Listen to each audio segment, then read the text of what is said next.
Banyak nih ya.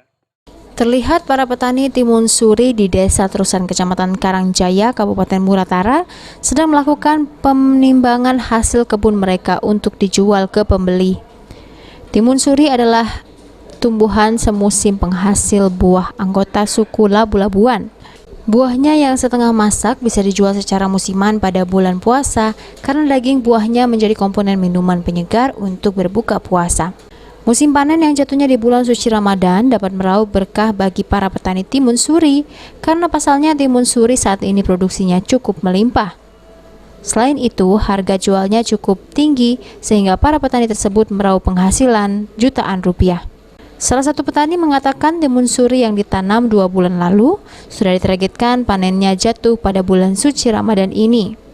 Karena jika panen di bulan Ramadan, maka permintaan buah timun suri akan lebih banyak dibandingkan dengan bulan lainnya. Bulan Ramadan ya? Ramadan. Ngapa? Bulan Ramadan udah laku dong. Memang ditargetkan bulan Ramadan ya. Kalau kita jual berapa? 4.000 4.000 petani.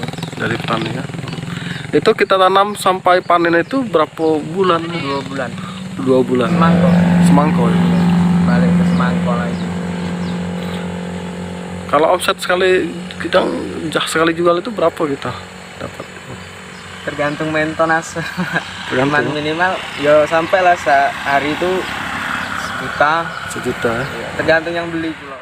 Willianto pun mengaku selain menanam timun suri, ia juga menanam semangka yang akan lebih difokuskan usai Ramadan. Adi Arianza, PAL TV.